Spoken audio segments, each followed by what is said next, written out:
Buenas tardes, soy la doctora Francisca López, neuropediatra y neurofisióloga de Clínica Las Condes, y les damos una cálida bienvenida a nuestro nuevo webinar, a un nuevo webinar de nuestro ciclo de webinars 2021, temas en epilepsia, conversando con expertos, organizado por el Centro Avanzado de Epilepsia de Clínica Las Condes, y cuyo objetivo, como ustedes saben, es acercarnos un poco a los expertos y poder conversar con ellos.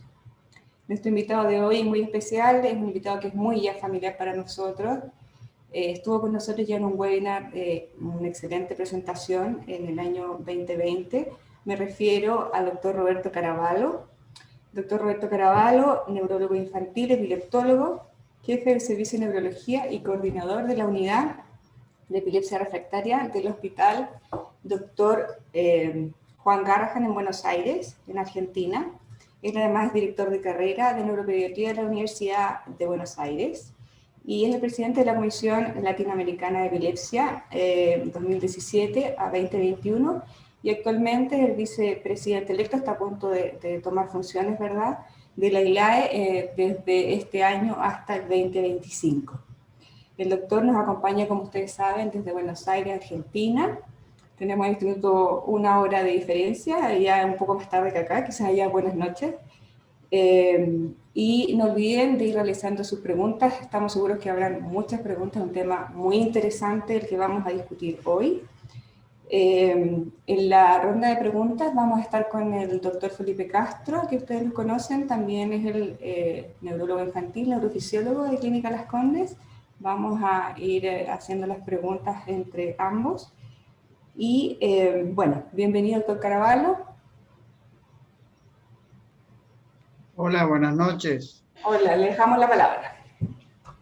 Muchas gracias, Francisca, por la presentación, y debo agradecerte y a vos y al equipo de neurología de Clínica Las Condes por la invitación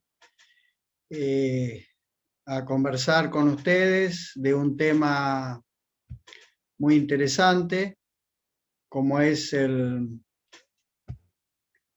cannabis medicinal, en este caso en su uso en las epilepsias, que ustedes conocen muy bien.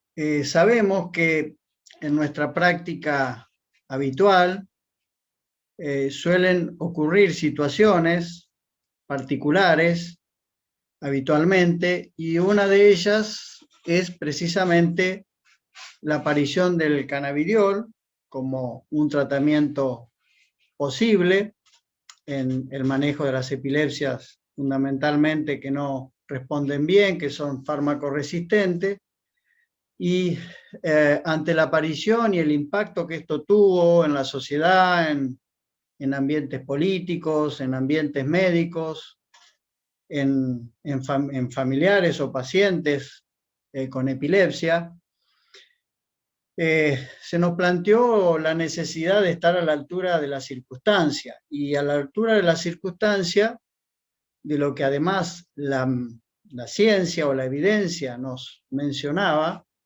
Bueno, teníamos la necesidad de enfrentar y de conocer y dar una respuesta a esta situación, debido a que cuando uno trabaja con epilepsias severas, refractarias, la demanda de los pacientes, lógicamente, es muy evidente, muy clara, y nosotros como institución debíamos dar una respuesta o estar a la altura de las circunstancias. Por eso se nos ocurrió, como un aspecto válido, hacer una investigación para tratar de tener nuestra propia experiencia que les voy a contar. O sea que esta charla, además de hacer una actualización sobre el tema y hablar de conceptos y aspectos generales, voy a mostrar mi experiencia y de un estudio que ya ha finalizado, que estamos ya en etapa de la segunda publicación para mostrar, sostener estos resultados a través de un mayor tiempo de seguimiento. Y una vez que uno ha ganado confianza y seguridad con el uso del cannabidiol, Bueno, ahora tenemos una situación nueva en nuestro país, en donde tenemos un producto nacional, un producto serio, el cual lo podemos encontrar en las farmacias de nuestro país, y también el Ministerio ha logrado adquirir una cantidad importante de frascos de este producto para ayudar a aquellos pacientes sin cobertura y poder trabajar en el manejo de la epilepsia. Así que este un poco ha sido el recorrido a partir de la aparición del cannabis, y vamos a compartir entonces hoy en esta jornada la presentación de esta idea. Minutito, a ver si me corre.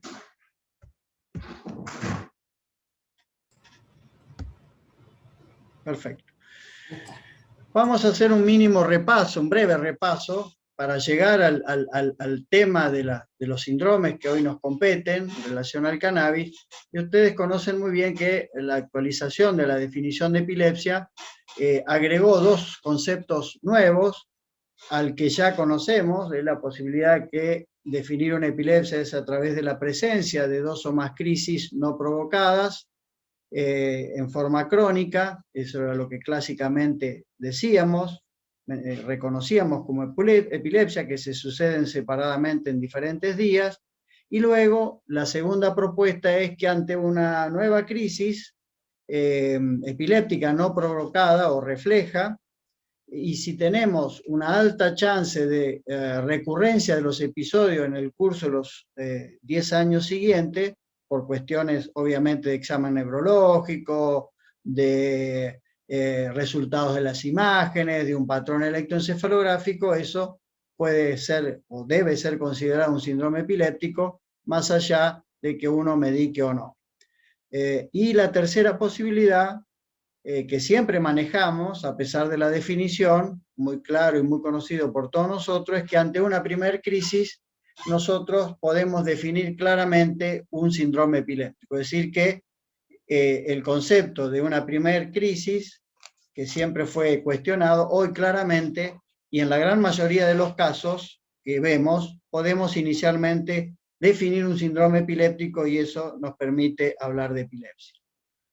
Esta es la nueva hoja de ruta, muy conocida y utilizada en la práctica nuestra diaria, pero que plantea un orden que simplemente se agrupa lo que ya sabíamos de hace muchos años, porque el recorrido de los síndromes, de los tipos de epilepsia, de los tipos de crisis, que obviamente se fueron actualizando las terminologías, más o menos son muy similares, y en esta propuesta se ha hecho este esquema, esta hoja de ruta interesante, que en la práctica es el ABC, tenemos que siempre tener en nuestra mente para manejar adecuadamente una persona con epilepsia o un niño con epilepsia. Primero definimos el tipo de crisis, después el tipo de epilepsia, después el síndrome epiléptico, cuando hay generalmente un tipo de epilepsia que automáticamente pasa a ser un síndrome epiléptico, y el otro aspecto fundamental es la etiología, con las diferentes categorías que hoy se plantean, y esto es básico, conocer esto es básico para el manejo terapéutico. Y a la izquierda, la comorbilidad no es un detalle menor, es un tema que siempre lo tuvimos en cuenta, que cada vez hay mayor información, hay un grupo de trabajo en la ILAE que publicó un libro sobre este tema, y la comorbilidad es un gran desafío, porque puede ser tan o más importante que la epilepsia, y también es fundamental a la hora del diagnóstico, del abordaje terapéutico, etcétera, etcétera. Así que esto hay que tenerlo siempre muy presente. Nos metemos en el grupo de las epilepsias refractarias, que por suerte la gran mayoría de las epilepsias en pediatría las podemos controlar muy bien. Y de ese número significativo, podemos hablar de un 80% aproximadamente, 60% pueden remitir de manera definitiva. Y el desafío que tenemos todos los días es precisamente la forma fármaco-resistente, que hoy es el término que utilizamos más en lugar de refractariedad, sino la fármaco-resistencia, y es interesante este grupo. Este es el grupo el cual todavía la medicina, y nosotros como representantes de la medicina, no ha resuelto totalmente. Por eso la insistencia siempre de la búsqueda de nuevos tratamientos. La definición de la ILAE tiene en consideración que cuando un niño no responde a 2 o más fármacos solos o en combinación, ya estamos ante una epilepsia refractaria. Definición que hay que tener mucho cuidado. ¿Qué significa esto? Más que qué significa esto, hacia dónde vamos cuando ya definimos una epilepsia refractaria.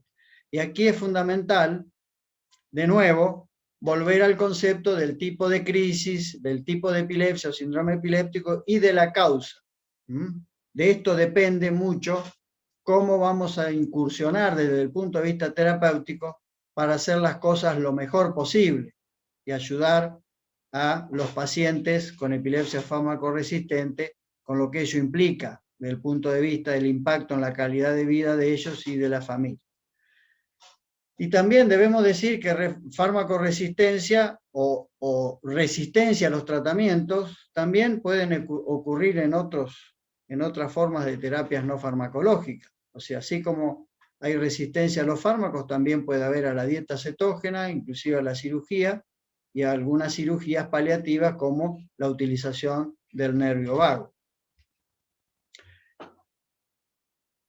Este grupo de síndromes, muy bien conocido por ustedes, es un grupo emblemático, es un grupo paradigmático dentro de los síndromes fármaco-resistentes, y es un tema que está muy de moda, muy en la mesa de la epileptología infantil, por muchas razones.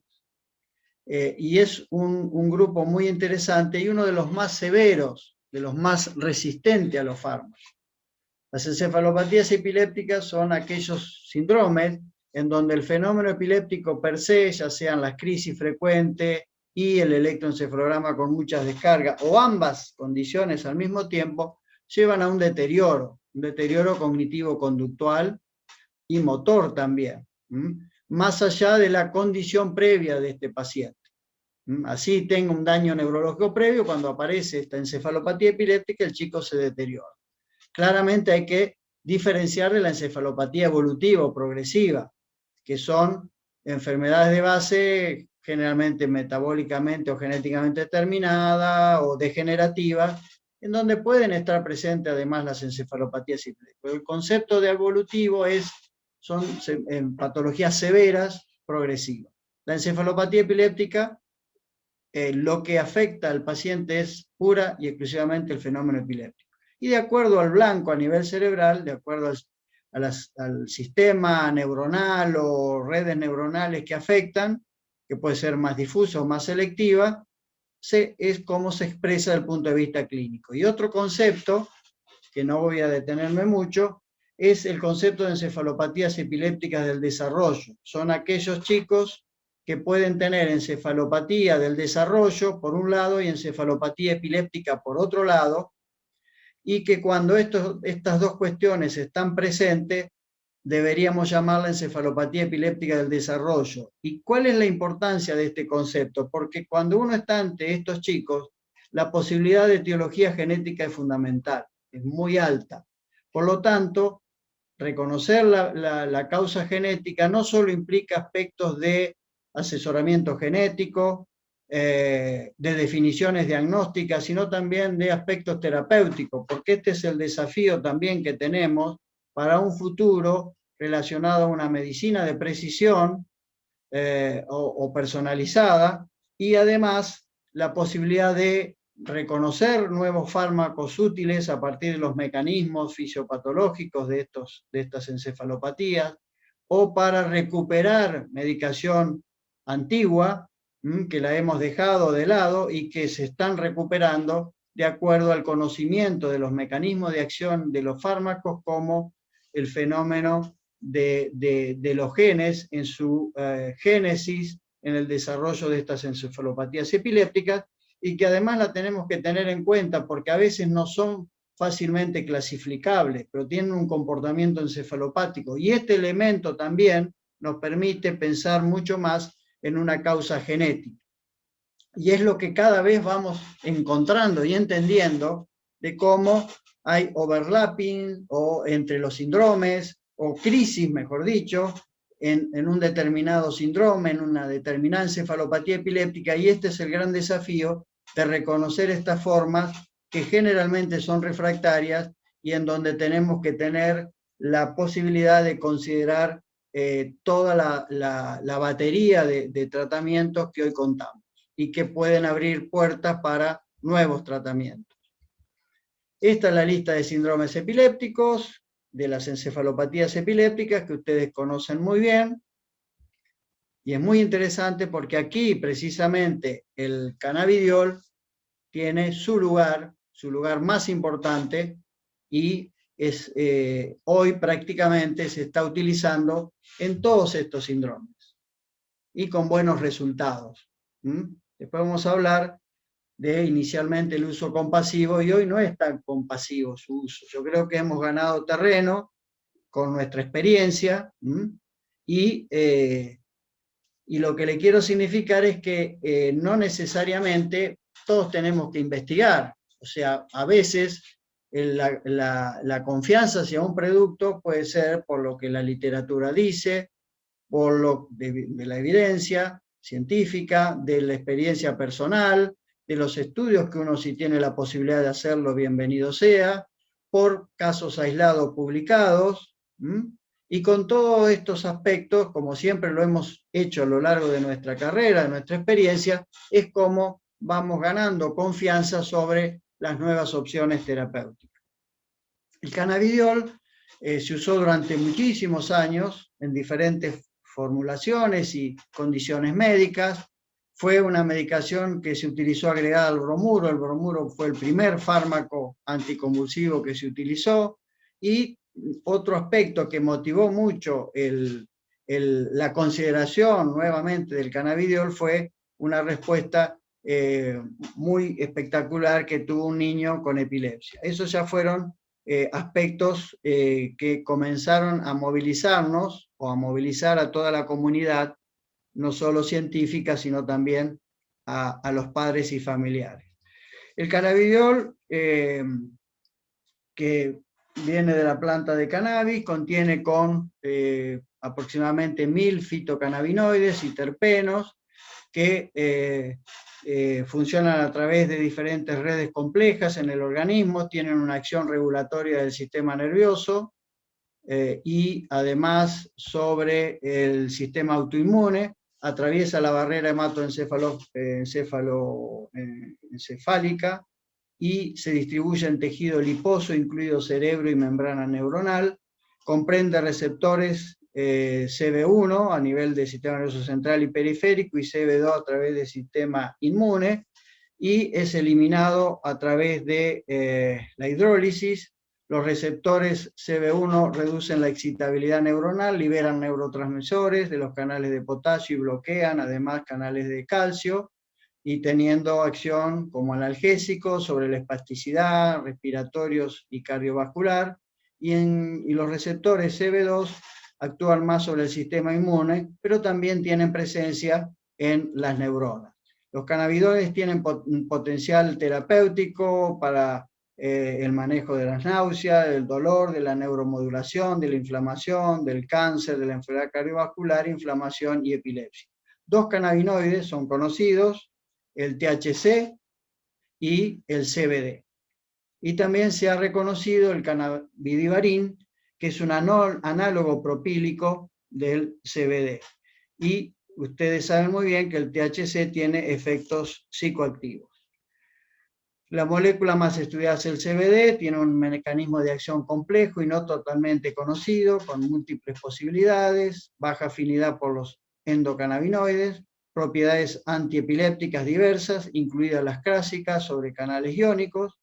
El cannabidivarin tenemos una menor información sobre su mecanismo de acción, a pesar de la similitud química con el CBD, y tiene en estudios en animales de experimentación, en roedores, similares efectos. Ambos, el CBD y el cannabidivarin, tienen un metabolismo complejo, no es favorable para su uso oral, pobre biodisponibilidad oral, menor al 10%. Tiene un elevado metabolismo a nivel intestino e hígado, resultando en una pobre e inconsistente absorción a nivel gastrointestinal. Ambos son oxidados por citocromo P450, tienen una vida media de 18 a 32 horas, 1 a 2 veces por día, es lo que se aconseja suministrar. Las propiedades farmacológicas resultan inconsistentes en cuanto a la absorción, la biodisponibilidad y el metabolismo, por lo cual actualmente su preparación es a base de aceite, a través de suspensión o cápsulas que contienen la suspensión, y están implicados en inhibición e inducción de las isoenzimas, lo que puede provocar interacciones con fármacos, incluidos los anticonvulsivos, inhibe el metabolismo del clobazán, este es un sinergismo interesante a tener en cuenta, lo cual nos indica a veces la posibilidad de generar efectos sedativos en los pacientes. Otros fármacos que también son inhibidos son el topiramato, la zonisamida y la eslicarbazepina. Se estimula el estudio del cannabidivarin con la idea de mejorar la formulación. Esto es interesante, pero aún no hemos tenido grandes resultados. En la actualidad, el uso del CBD en el manejo de la epilepsia farmacoresistente es controvertido, lo sigue siendo todavía, a pesar de los avances en el conocimiento de su uso, de su seguridad, y esto ha justificado discusiones fuertes al respecto, ¿no? Y sumado a la situación de los familiares y de los padres de niños o pacientes adultos con epilepsias severas, obviamente que se fortaleció la idea de la posibilidad terapéutica que ofrece este nuevo producto, y la experiencia y la publicación en la CNN de Charlotte Webb, que fue el primer caso pediátrico con síndrome de Dravet, y sus buenos resultados obtenidos con el CBD, fue una gran motivación para los padres. Y nosotros, los médicos, la comunidad en general, bueno, requería de estudios metodológicos serios, los famosos ECA, que son estudios randomizados, doble ciego, donde se compara el producto con placebo, que es lo que es mandatorio en general en la parte científica. Sin embargo, los estudios abiertos también comenzaron a demostrar interesantes resultados, en algunos casos algo superior a los ECAs, y el más importante, en 137 pacientes, la efectividad fue del 35,5%, y los efectos adversos más comunes fueron somnolencia, disminución del apetito, diarrea, fatiga. Estos son los clásicos comunes efectos adversos. Y luego empezamos a ver otros síndromes más raros, como el FIRES, síndrome muy particular, muy interesante, no solo en su uso en la fase crónica, sino también en el tratamiento agudo. Esto ya nos indica, nos abre la posibilidad de utilizarlo en la fase aguda. Esto es muy interesante a tener en cuenta en el futuro. Empezamos a ver etiologías particulares, como la esclerosis tuberosa en su uso, y también en algunas etiologías genéticas, como en la encefalopatía epiléptica secundaria, el CDKL5, o el síndrome de Aicardi, que es uno de los síndromes más severos y donde estamos viendo buenos resultados, o en el síndrome de 12, la epilepsia con crisis mioclónico atónica. Es decir, ya empezamos a ver otros síndromes a los que clásicamente fueron investigados, como vamos a ver después, y etiologías particulares. Por eso siempre, insisto, cuando uno habla de nuevos tratamientos, la etiología siempre es un aspecto muy importante a tener en cuenta. Así, y a partir de estos primeros trabajos, los resultados tanto en niños como en adultos como fármaco agregado, mostró la efectividad mencionada, pero además que se mantenía durante el tiempo. Y esto ya es otra fortaleza para el uso de un producto en general y este en particular. Asociados a tumor, otra etiología particular. Y aquí vamos a ver los estudios, los más serios de todos, a partir de una revisión sistemática y metaanálisis en pacientes con síndrome de Dravet. Son 3 estudios, y aquí vemos claramente el beneficio. En estos 3 estudios, donde se compararon 228 casos con el síndrome versus 131 del grupo placebo, y la reducción general de crisis fue obviamente más grande en el grupo de CBD, del 45.4%, que en el grupo placebo, 26,6%, y mayor efectos adversos en el grupo que recibía CBD. Los padres de estos niños que recibieron el cannabidiol mencionaron el efecto favorable de este tratamiento en el estado global de los niños.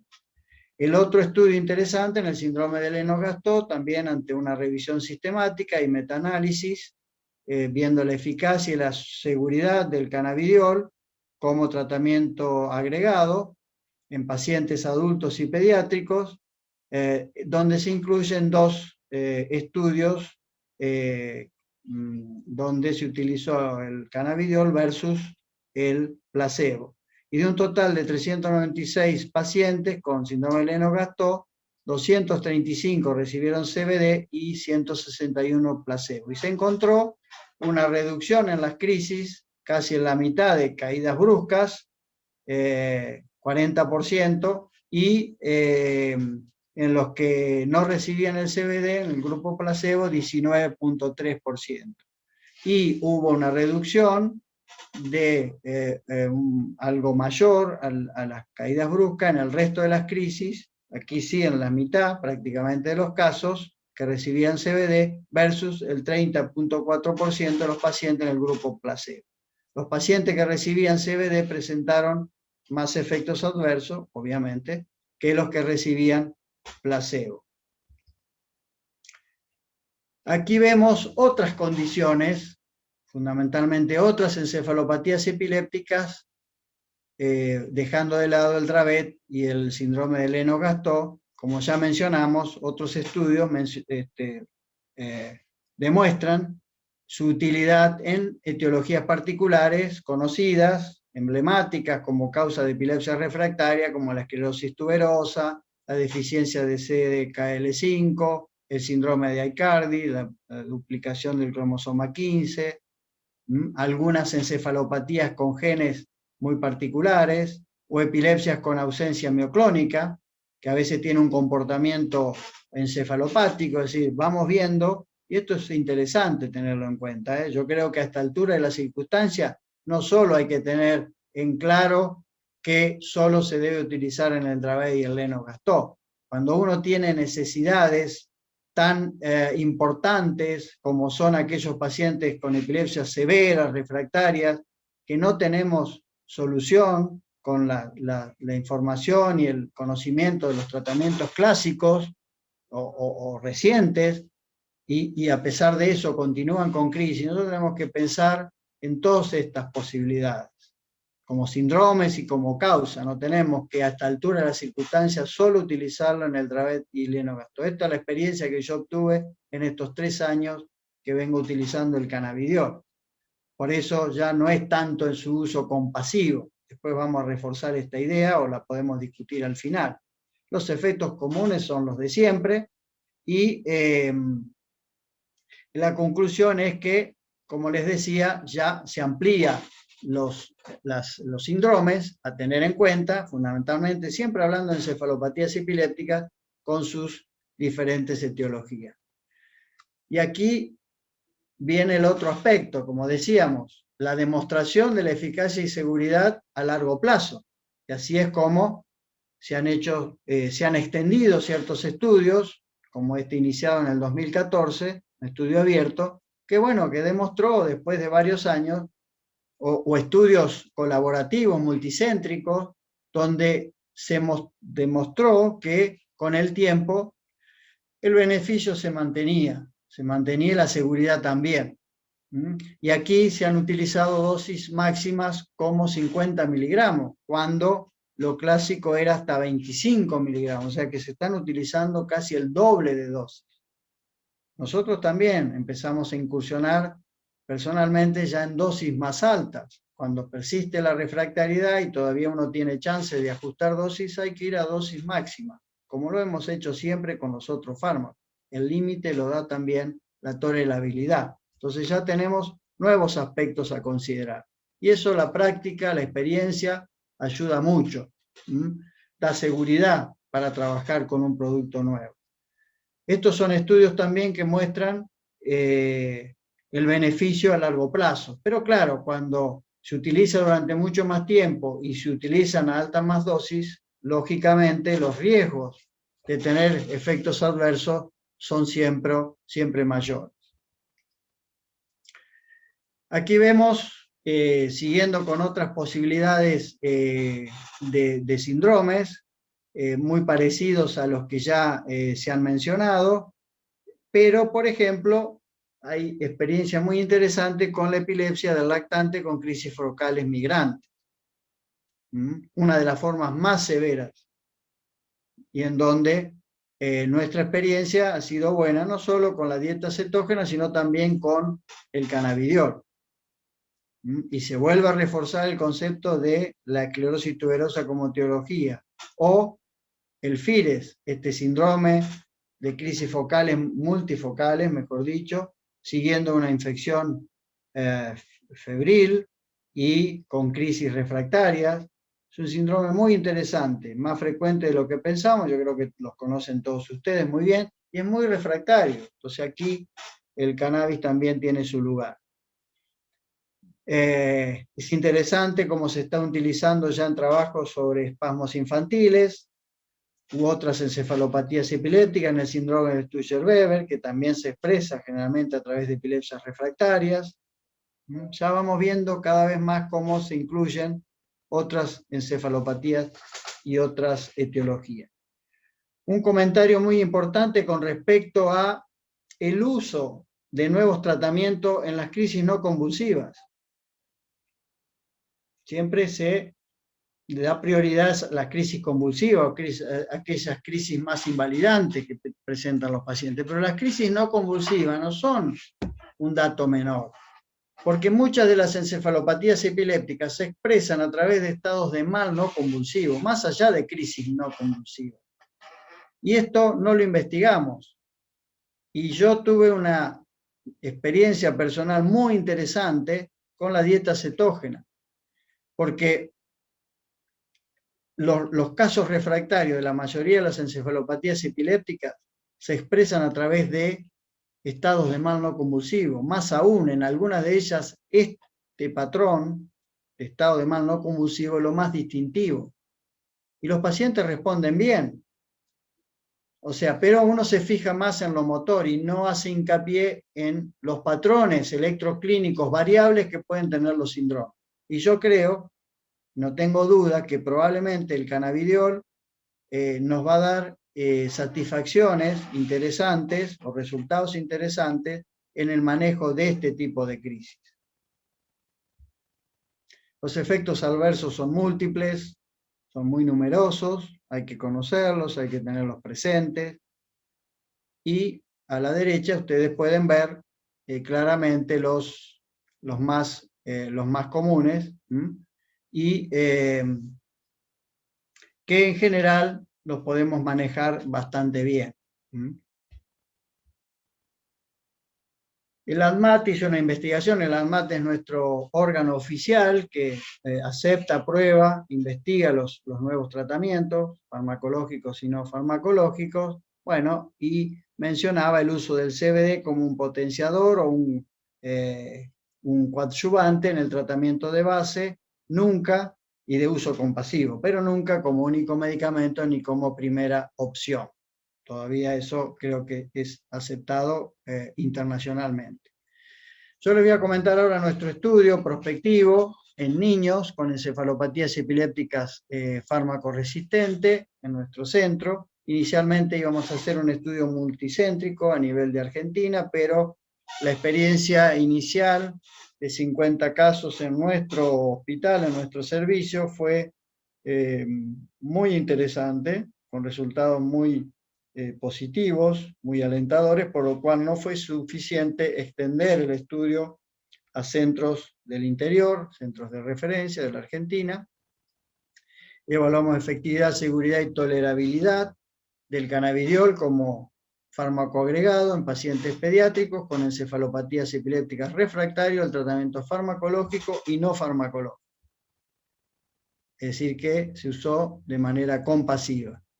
No fue un estudio multicéntrico, que aunque inicialmente se planteó, observacional, porque solo lo hicimos en nuestro servicio, con pacientes en nuestro hospital, de carácter prospectivo, evaluado mediante un diseño antes y después no controlado. Los pacientes fueron pediátricos, como les dije, de 2 a 16 años, con las encefalopatías epilépticas refractarias.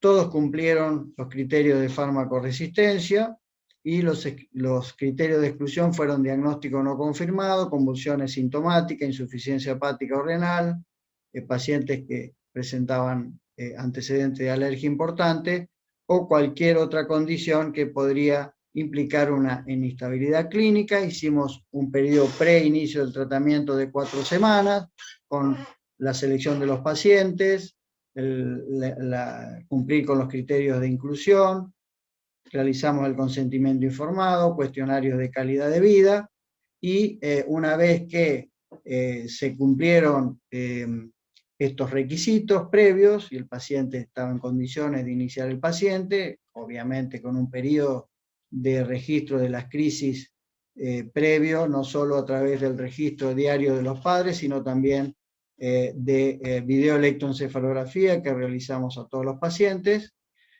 Aquí ven la secuencia de los análisis, incluido el laboratorio, valoración cardiológica, evaluación neurocognitiva de acuerdo a la situación neurológica de cada paciente, y empezamos a incorporar el producto utilizando 2 miligramos kilo día, e íbamos ajustando la dosis, obviamente de acuerdo a la respuesta, progresivamente, pero perfectamente establecido, semanalmente, si no había respuesta, y si encontramos una respuesta inicial muy buena, nos deteníamos y veíamos el curso evolutivo de los pacientes, con una dosis máxima de 25 miligramos kilo día.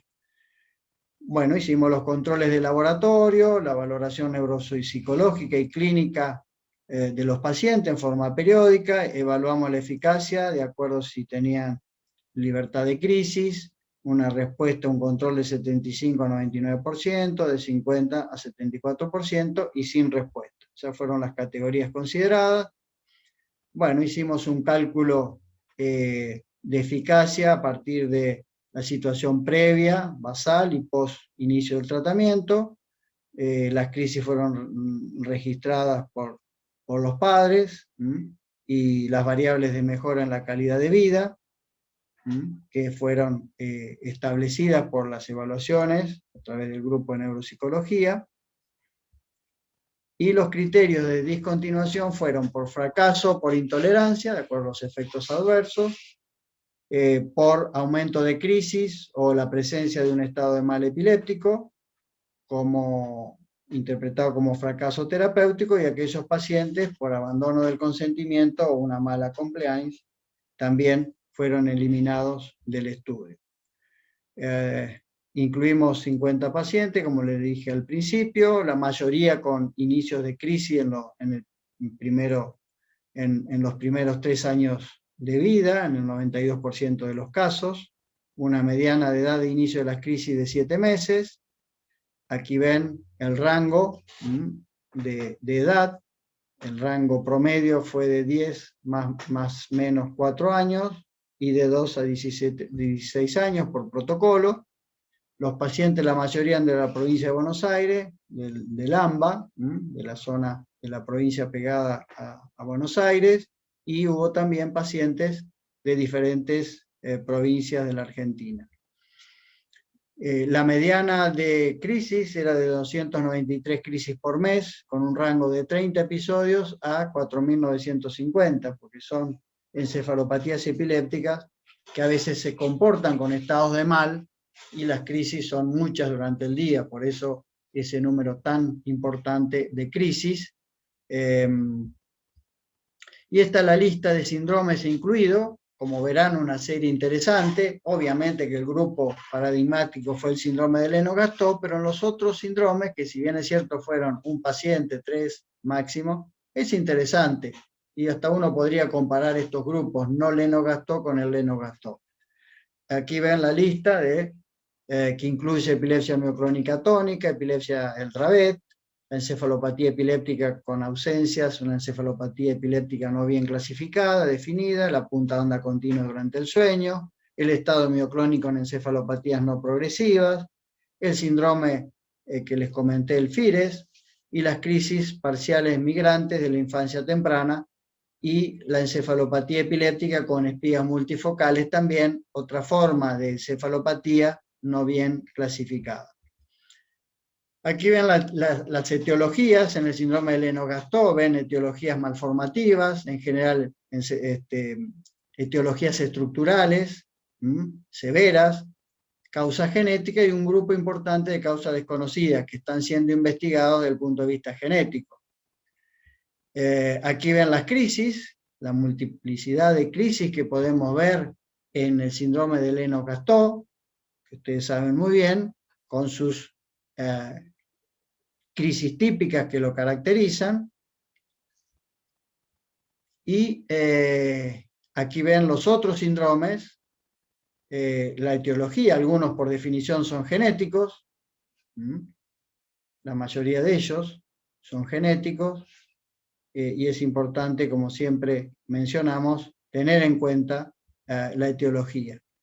Aquí ven los tipos de crisis de estos síndromes, no síndrome de Lennox-Gastaut, cada uno identificado por sus patrones clínicos que lo caracterizan. Muchos de ellos tienen múltiples tipos de crisis polimorfa. De hecho, el síndrome de Dravet en su momento fue llamado por Aicardi epilepsia polimorfa.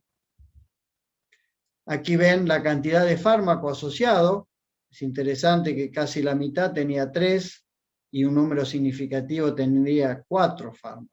Esto es un error a veces que cometemos en la práctica diaria de hablar en contra de la politerapia, pero muchas veces la utilizamos y sabemos que en general son más los riesgos que los beneficios. Aquí tenemos 4 o 5 fármacos que superan más de la mitad de los pacientes. Bueno, esto hay que reconocerlo, que es así, que pregonamos ciertas cuestiones, pero en la práctica a veces no respetamos tanto los aspectos conceptuales.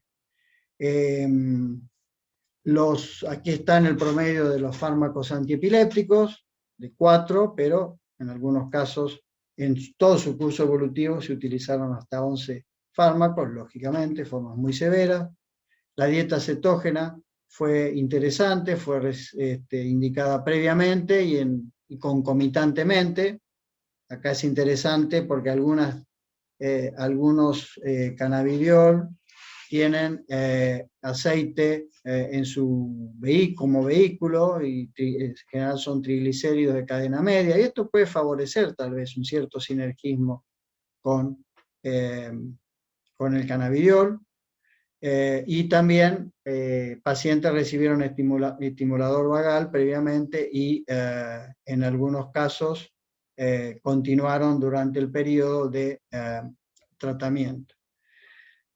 Aquí ven la efectividad, remarqué lo que me parece más interesante, que el 73.5% tuvieron una reducción de más del 50% y el 49% tuvieron una reducción del más del 75%. Sinceramente debo decir que nunca me esperaba un resultado de estas características. Realmente fue una sorpresa, creo que grata, y lo interesante es que esto se ha mantenido. Esta es la primera presentación y publicación, ahora estamos trabajando con la segunda parte para demostrar qué pasa después de un mayor tiempo de seguimiento. Tenemos 2 años ahora y les debo decir, obviamente que necesito detalles, precisiones, pero la sensación o lo que vemos es que realmente este beneficio se ha mantenido.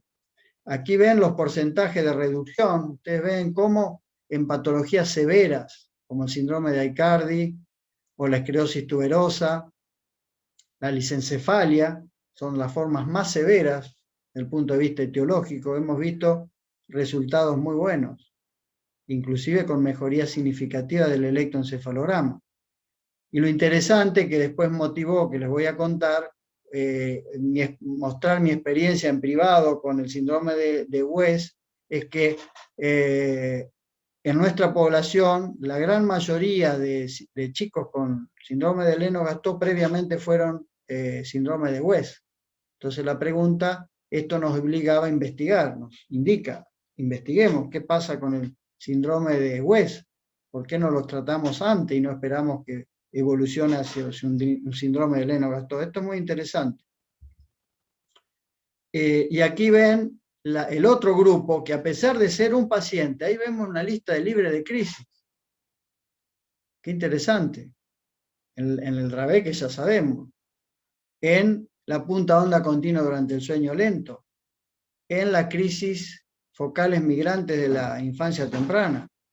Es decir, esta respuesta mágica, a veces lo que en síndromes a veces tan severos como algunos de estos, es lo que nos motiva y nos da una energía y una esperanza importante en este producto.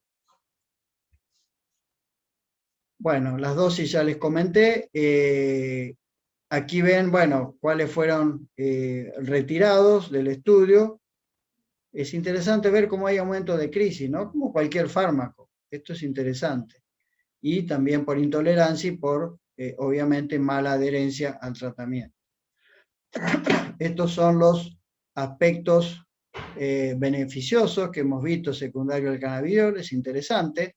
Esto es interesante por las otras indicaciones posibles, potenciales que pueda tener el cannabis.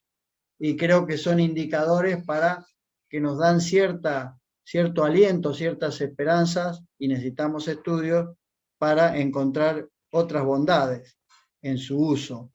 Los efectos adversos, aquí está en la lista. El tema de la somnolencia lo manejamos cambiando o el clobazam o el cannabidiol.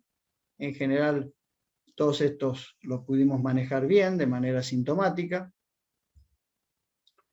Y mi experiencia con 8 pacientes con síndrome de West es interesante. Hemos visto buenos resultados. Tal vez en edades más tempranas que los 2 trabajos publicados en la literatura, que lo utilizaron en edades un poquito más tardías.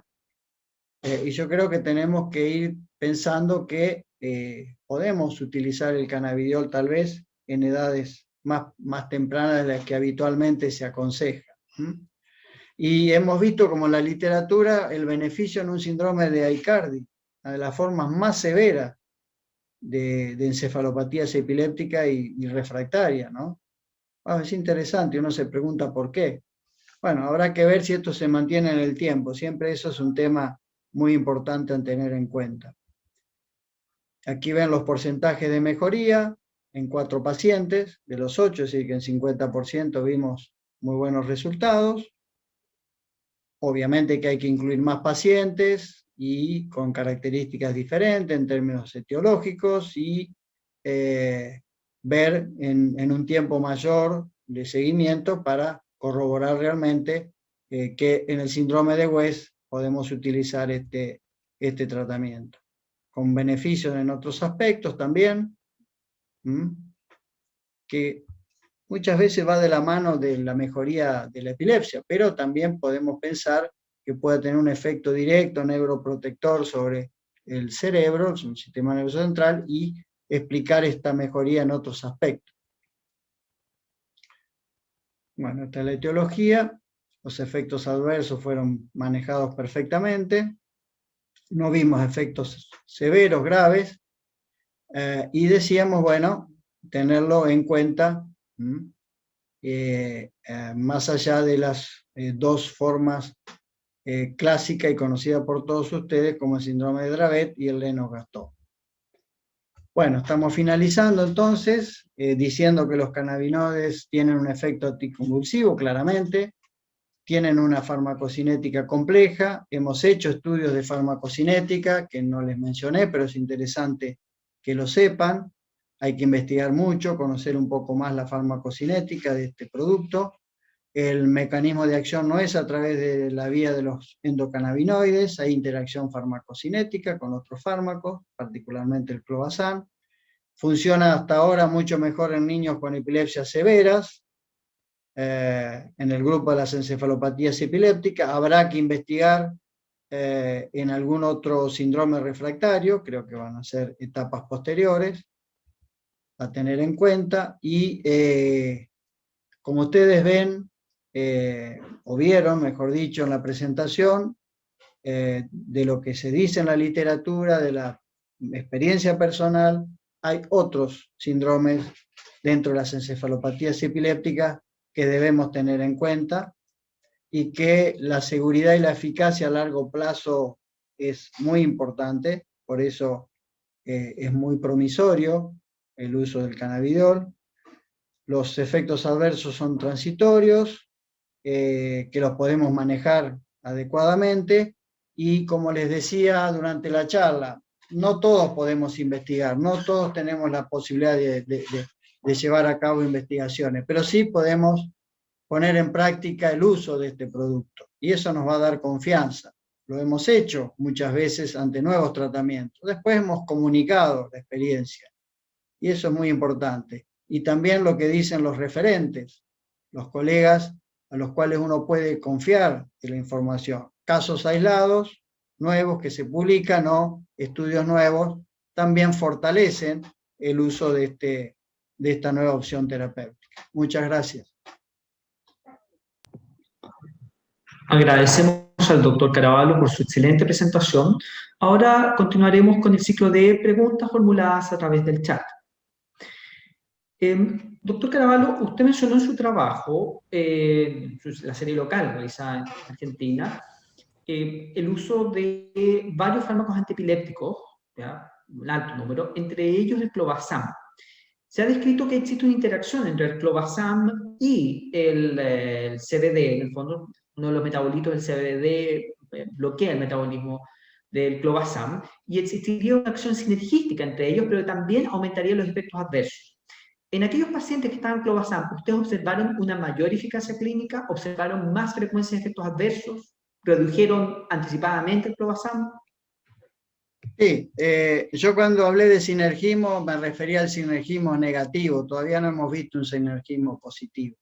No es el ejemplo, como vemos en otros fármacos, que así como favorece su eficacia, también hay mayor riesgo de efectos adversos. En este caso, hasta ahora, lo que sí podemos decir es un sinergismo negativo favoreciendo la sedación, pero no una mejoría en la eficacia, ¿no? Por lo menos es lo que hemos tratado de demostrar en nuestro estudio y lo que la literatura dice hasta ahora, y creo que hay estudios más que suficientes para que sustentan esta posibilidad.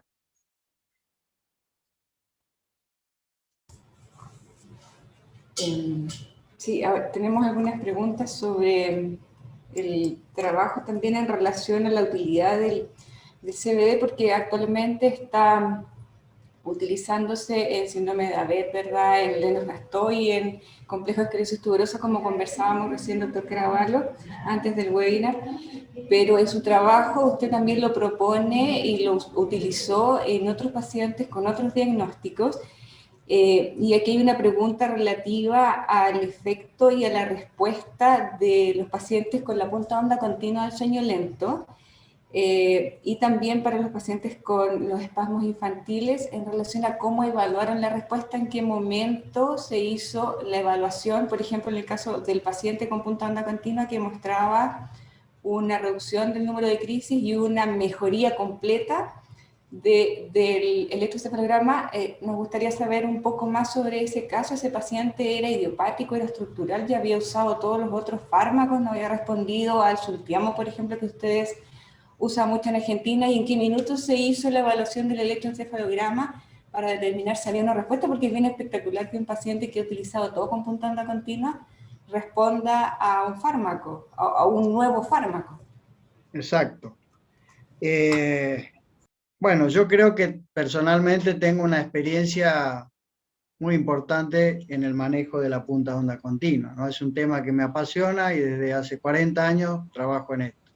Y si ustedes escucharon el criterio de inclusión, fueron de uso compasivo. Entonces se supone, no que se supone, demostramos que es la última instancia, ¿no?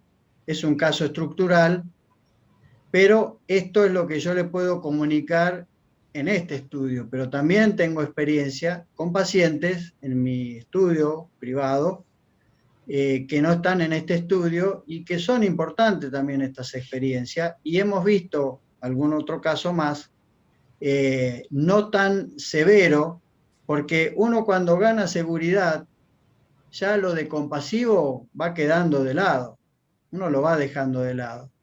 Si no en vano uno hizo un estudio de investigación como el que hicimos, o si hubiera tenido una experiencia sin un estudio de 3 años, como la que tengo hasta ahora, y eso me da una tranquilidad, una seguridad, una espalda para hacer mi propia experiencia, ¿no? Obviamente que no desconozco y hay que conocer muy bien la experiencia de la literatura y de los trabajos serios. Y hemos visto también mejoría en algunos casos, y uno se anima a utilizarlo porque no podemos ponerle a todos los pacientes un estimulador vagal que sale mucho dinero y que no todo el mundo tiene la posibilidad de hacerlo, ¿no? No podemos a veces utilizar una dieta, o si la utilizamos también es refractaria, aunque una dieta cetógena no es costosa. Entonces uno se va animando a utilizar estos productos antes de lo que hace 3, 4 años lo hubiera utilizado. Y eso es lo interesante de estas posibilidades. Estamos iniciando un camino que nunca sabemos cuál es el techo o hacia dónde llegamos. Eso pasa con todos los tratamientos. La cirugía sigue siendo un desafío. Todos los días aprendemos con la cirugía de epilepsia. La dieta cetógena todos los días aprendemos. Hoy lo usamos en un montón de indicaciones que antes ni pasaba por nuestra mente. ¿Por qué? Porque además la experiencia clínica, el conocimiento que nos ofrecen los estudios y demás, permanentemente nos están optimizando. ¿Por qué a veces a una vez uno no se le ocurrió utilizar en un síndrome refractario y de repente lo utiliza y logra un resultado espectacular? ¿Qué pasa en nuestra mente? ¿Por qué no somos todos tan lúcidos a la hora de optimizar las posibilidades terapéuticas que tenemos? Y esto va a pasar con el cannabis. No es la medicación más mágica, la panacea, ni mucho menos. Tenemos que recorrer todavía un largo camino, pero que es un producto que lo tenemos que tener en cuenta más de lo que lo tenemos, y la única manera de ganar confianza y terreno es utilizándolo. No hay otra situación. Obviamente que el costo no es un tema menor, es un tema importante. Y esto es lo que tenemos que tratar de luchar para que todos los pacientes tengan acceso a una medicina decente, y eso me parece que también es un gran desafío de nuestra parte.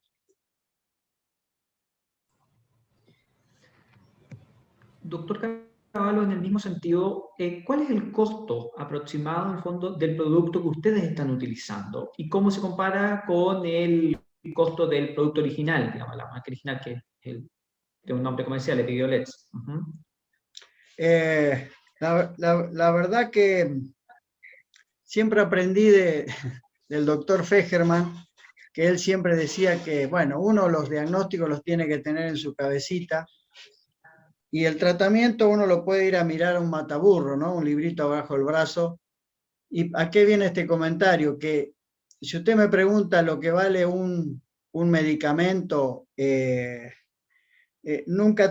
que son costosos, pero nunca sé los valores exactos, ¿no? Ahora, sé el valor del Producto Nacional nuestro, pero no sé el valor del Epidiolex, no tengo ni idea.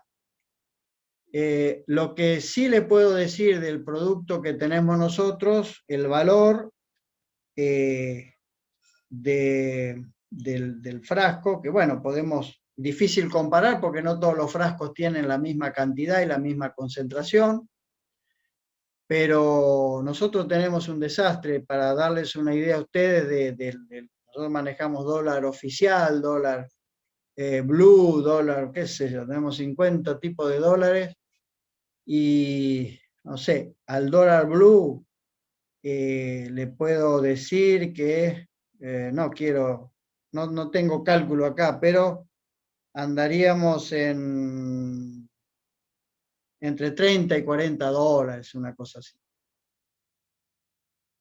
El frasco. Después no tengo ni idea, los productos, el Epidiolex, el producto es igual al Epidiolex, o sea, tiene las mismas características. Eso sí lo sé perfectamente. Pero bueno, no es un producto económico, pero bueno, ganará terreno para que el ministerio se ocupe de resolver la necesidad de los pacientes sin recursos, y las obras sociales, como pasa en algunos productos en la Argentina que ya han tenido un largo recorrido, como mencionó la doctora, como mencionó Francisca, del Sultiamo, que es muy costoso, pero todas las obras sociales lo cubren, ¿no? Lo tienen dentro de su... Pero bueno, eso se logra después de un cierto tiempo de circulación de un producto nuevo. Claro, sin duda que es un fármaco costoso y quizás sobre eso podríamos unir esto de que hay mucha oferta en Internet incluso, donde los pacientes pueden tener acceso y con valores que pueden ser mucho menores a quizás una molécula que está un poco más probada en cuanto a su pureza. Sabemos que el THC es el que tiene el efecto psicoestimulante y que puede ser muy tóxico para los niños, y para tener un efecto casi nulo, el preparado debería tener solamente trazas de THC. Hay algunas preguntas en relación a eso y quizás yo quisiera resumir un poco esta idea. Bueno, hay una pregunta que dice: ¿qué le respondo a los papás que llegan utilizando preparados, ¿no es cierto?, que realizan en la casa? ¿Qué ocurre con preparados que puedo obtener comprando afuera, desde internet? ¿Cómo sé exactamente, cómo supieron ustedes exactamente la composición de la molécula que se está usando y con qué seguridad yo como médico podría prescribirla, entendiendo que el fármaco que estoy entregando contiene solamente trazas del medicamento que podría ser tóxico, en este caso el compuesto del THC? Esa... Quiero corregir que hice mal el cálculo, es menor en función del dólar blue, el costo del producto que tenemos. Sí, menos de 30 dólares es, pero bueno, eso hice de nuevo, ahora puse a pensar y quiero corregir. La pregunta es muy importante. Mi experiencia indica que los productos caseros, o los productos que de alguna manera tratan de controlar y demás, en la medida que no cumplan un criterio farmacológico estricto, a través de lo que exigen las entidades, los entes oficiales, son poco confiables. En mi experiencia yo he tenido mayores problemas que beneficios con estos productos, y los estudios, pocos que hay, demuestran que en general no contienen, no son serios, no contienen la concentración que uno debiera reconocer, mucha cantidad de THC, muchas veces no tienen cannabinoides, tienen otros productos, o están contaminados con metales pesados o con agentes infecciosos, por lo tanto no son productos confiables. A pesar de que también ciertas personas, ciertas familias de recursos y de buen nivel, hacen sus propios manejos, sus propias interpretaciones, pensando que es una planta, un producto natural, es decir, cuestiones muy superficiales que en mi experiencia realmente me ha me ha generado más problemas que beneficios, y me he puesto muy firmes al respecto, muy exigente, y tratando de explicarles y darles los motivos y los fundamentos por los cuales esto no debiéramos hacer. Algunos centros pueden hacer una evaluación de la concentración y demás, pero eso no es la manera que uno estuvo acostumbrado a trabajar y como uno cree que debe trabajar con estos productos farmacológicos. Pero claro, hay una situación con respecto al cannabis que nos supera, una situación que es muy particular, yo diría muy peculiar, nunca visto en la medicina, me parece a mí. Y entonces hay muchos factores, hay muchas cuestiones, por lo cual no permiten ser lo más prolijo posible en su uso. Pero creo que de a poco, y en algunos países que son siempre emblemáticos, que son ejemplos que siempre miramos con especial interés, y en algunos países como el nuestro, que creo que con las dificultades que tenemos realmente están tratando de incorporar productos que sean serios y que realmente confiemos para nuestro uso en la práctica diaria. Yo creo que el producto que debe ser aprobado, como siempre ocurrió, tiene que pasar las exigencias obligatorias, oficiales, para que uno lo pueda utilizar. Sin esa posibilidad creo que no hay chance de que un producto, no conozco los detalles estrictos, específicos de esos controles, pero son los que debe cumplir cualquier fármaco para que sea aprobado y pueda ser utilizado en la práctica diaria y obtenido en las farmacias serias y que obviamente tienen esta función. Pregunta a la audiencia en relación a la calidad de vida, ya si pudieron objetivar mejoría en calidad de vida, dado que la frecuencia de crisis en algunos pacientes era muy alta, ya si es que hay relevancia clínica cuando las crisis se redujeron un 50, o sea, relevancia en términos de mejoría en calidad de vida en aquellos pacientes que tuvieron reducción de crisis del 50-75%. Claro, eso es generalmente va muy de la mano, ¿no? Cuando uno ve una mejoría significativa desde el punto de vista de la epilepsia en términos de crisis de patrón electroencefalográfico, que ocurre generalmente en estos síndromes. Eso es así siempre. No existe una mejoría clínica tan significativa si no va acompañada del electroencefalograma. Eso es lo general. Y ahí uno, lo más probable es que vea una mejoría. Ahora, los pacientes nuestros fueron pacientes severamente comprometidos, por lo tanto, no podíamos en la mayoría de ellos utilizar baterías de test de los que utilizamos en otros chicos que puedan colaborar en la realización de estos test. Por lo tanto, tomamos consideraciones o aspectos indirectos, de la información de los padres, la información del médico de cabecera, el investigador y las neuropsicólogas que en esta circunstancia utilizan los mecanismos o las posibilidades de evaluación acorde a cada nivel neurológico del niño y con eso sacamos conclusiones. O sea que lo que sí claramente vemos es que hay una mejoría interesante en varios de los aspectos neuropsicológicos que le mencioné, y eso, vuelvo a repetir, yo creo que tiene varios análisis. Uno, la mejoría a nivel de la calidad de vida del niño y de la familia. Ustedes saben que a veces evaluar los porcentajes de mejoría, no hay una técnica, un método que sea de excelencia, digamos. Hablamos de porcentaje, a veces los porcentajes son relativos, pero por eso es importante medir estos resultados de porcentaje, que no es una escala ideal para evaluar, pero sí lo vemos en la mejoría en la calidad de vida del paciente, que hacia eso apuntamos, en el niño y en la familia, esa mejoría.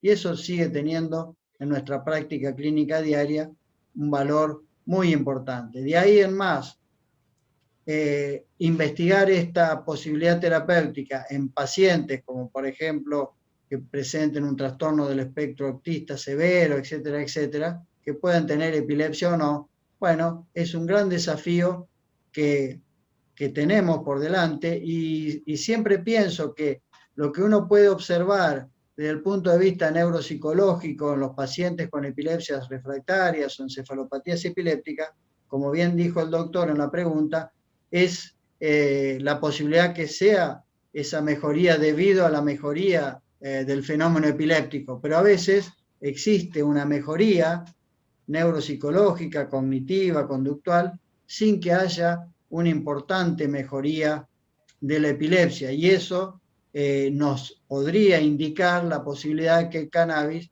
pudiera tener potencialmente una acción interesante en los trastornos del desarrollo severo en principio, ¿no? Y luego optimizar su uso y sin olvidar lo que mencioné al inicio de la importancia de la comorbilidad, que eso es fundamental a la hora de elegir fármacos, contemplando precisamente todo tipo de comorbilidad, no solo la comorbilidad en los aspectos neuropsicológicos, sino también otras comorbilidades que ustedes conocen muy bien, podemos encontrar en niños con epilepsia. Ok, hay otra pregunta, doctor Caraballo, de la doctora Legui. Con la doctora Legui trabajamos juntas aquí en la Clínica Las Condes y también en el hospital público donde ambas nos desempeñamos, el Hospital Ezequiel González Cortés. Ella trabaja en la línea neurogenética, tiene una formación en eso, un doctorado en eso. Y ella hace una pregunta muy interesante en relación a las distintas respuestas que pudieron haber observado en un mismo síndrome. Por ejemplo, en relación a las respuestas que podrían obtenerse en los pacientes con síndrome de Dravet, donde todos los pacientes con el mismo síndrome, incluso con la misma etiología genética, podrían tener distintas respuestas al CBD. Su pregunta, la pregunta de la doctora dice si esta distinta respuesta podría deberse a alguna diferente repercusión funcional, por ejemplo, de la variante de la mutación del paciente, o a distinto metabolismo del fármaco o algún otro factor. ¿Hay alguna hipótesis en relación a eso? También es llamativo que el CBD básicamente actúa a nivel de movimientos de canales de calcio, quizás eso le da alguna diferencia especial a este fármaco, porque tenemos pocos fármacos que actúan como a ese nivel. ¿Cuál podría ser alguna hipótesis sobre esta pregunta? Yo creo que la doctora debe saber más que yo al respecto, ¿no? Seguramente. Sí, todavía necesitamos conocer mucho más, ¿no? Al respecto. Por eso la medicina de precisión es encontrar una relación del genotipo-fenotipo, ¿no? Porque una cuestión es precisamente un fármaco estrictamente, que no sé si hoy son muy pocos, nos sobran los dedos de una mano para decir cuál es hoy un tratamiento de precisión posible.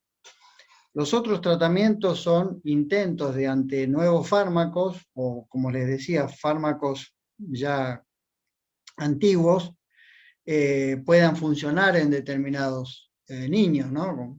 Podemos ver recuerdo un caso de un estado de mal mioclónico en encefalopatía no progresiva, secundaria a un SCN8A, en donde había tenido hacía estados de mal tónico-clónicos y hacía crisis distónicas, y con el agregado de la difeniledantoína anduvo muy bien, espectacularmente bien. Entonces, lo mismo pasa con la dieta cetógena, porque hay síndromes que el accionar de la dieta es más allá de, dejando de lado el déficit de GLUT1, cómo la dieta cetógena puede funcionar de manera espectacular, o cómo el cannabis puede funcionar de manera espectacular. O sea que yo creo que estos casos aislados no son casos, son casos muy interesantes para que nos abren caminos y que tenemos que corroborar y hacer una experiencia mayor para tener conclusiones mucho más válidas,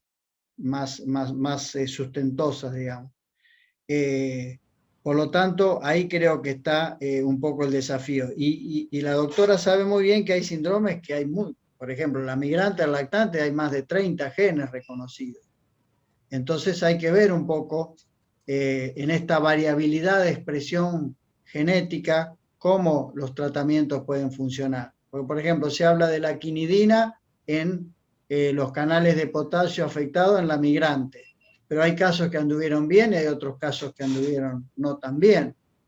Entonces todavía hay una variabilidad de expresión. No es tan claro la relación genotipo-fenotipo para ser contundente hoy en la información desde el punto de vista terapéutico. Pero lo que está claro es que nos están estos datos, esta información, esta investigación que se ha abierto, nos genera una expectativa interesante, un desafío interesante y una ansiedad, una avidez por conocer más y encontrar mejores tratamientos para estos chicos que son los que nos desvelan o nos preocupan todos los días, ¿no? Muchas gracias, doctor.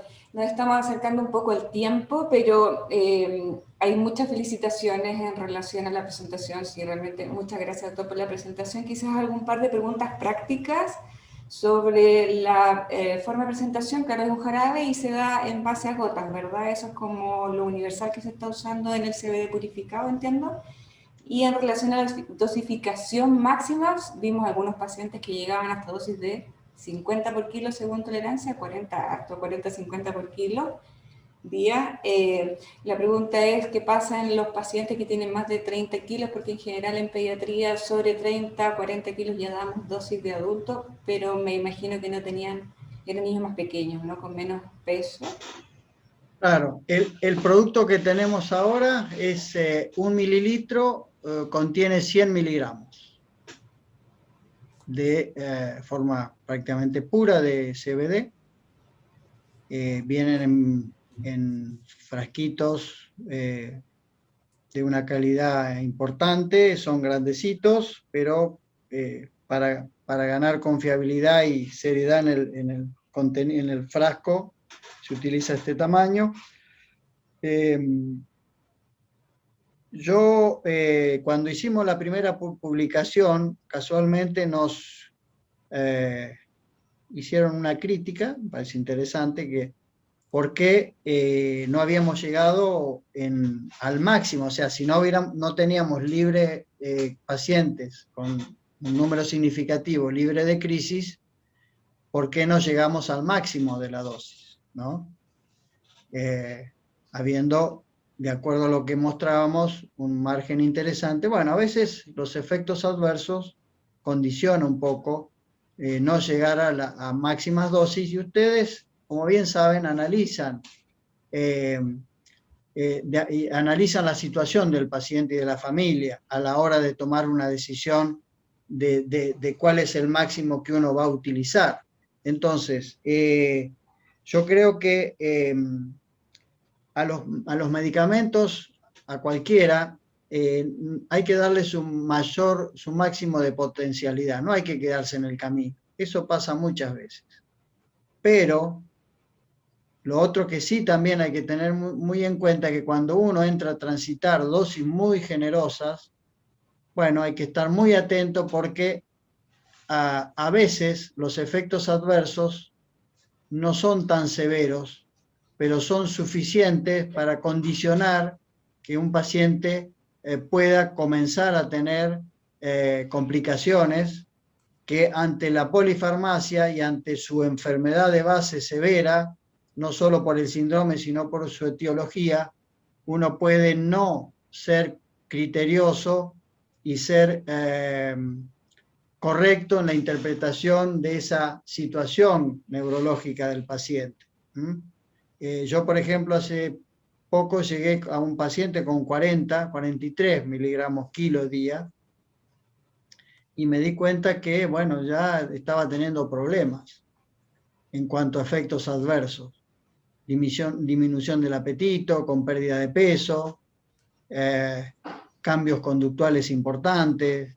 Entonces, son pequeñas cosas, pero en la práctica no son tan pequeñas.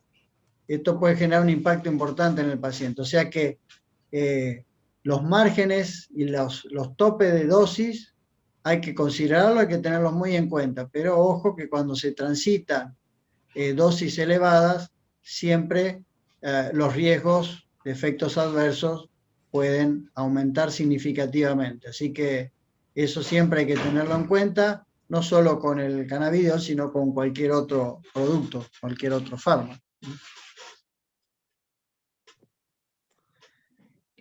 Doctor Canaval, la doctora Solari pregunta si tiene experiencia en el manejo de pacientes con epilepsia refractaria, pero sin discapacidad intelectual, o bien sin una encefalopatía epiléptica del desarrollo.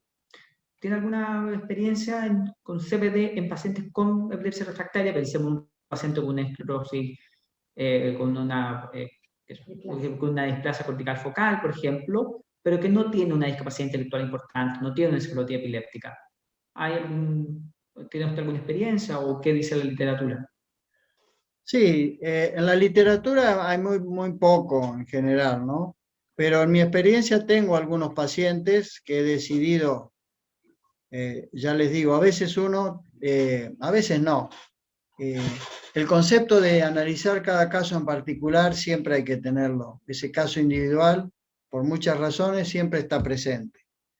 Y debo reconocer y decirles que en algunos casos, sin encefalopatías epilépticas, he indicado el producto. No son muchos, son pocos. No tengo una experiencia de muchos años y no tengo un número significativo de pacientes, pero debo decirles que creo que es una posibilidad y que en algunos inicialmente estamos viendo algunos buenos resultados, algunas mejorías. Pero claro, cuando uno está ante pacientes de esas características que no forman parte de ningún protocolo de investigación y no están tan severamente comprometidos, uno es más cauto y va ajustando las dosis de manera mucho más lenta, ¿no? Que en las formas más severas. Por lo tanto, creo que es necesario optimizar el uso y no les puedo dar una respuesta contundente, categórica, pero sí creo, y ya lo estoy haciendo, que en determinados casos, por varias razones, que creo que no vienen al caso enumerar, pero con epilepsias refractarias, ya se puede tener en cuenta este producto siempre y cuando hablando de un producto serio. Bueno, ya estamos en el tiempo. Le agradecemos a todos los asistentes por su pregunta, pero especialmente al doctor Caraballo por todo su tiempo y por una muy interesante discusión. Finalmente, quisiéramos invitarlos a continuar participando de los webinars organizados por el Centro Avanzado de Epilepsia de Clínica Las Condes, en los cuales contaremos con invitados internacionales de renombre, como Ingrid Sheffer de la Universidad de Melbourne, Juan Bulacio de Cleveland Clinic y Martin Tisdale del Great Ormond Street Hospital de Londres, en fechas que serán confirmadas en un futuro próximo. Nos vemos y muy buenas noches. Muchas gracias, buenas noches. Muchas gracias, doctor Caraballo.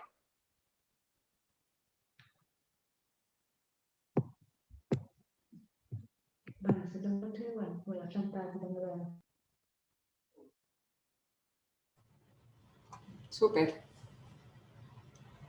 Estamos. ¿Se salió?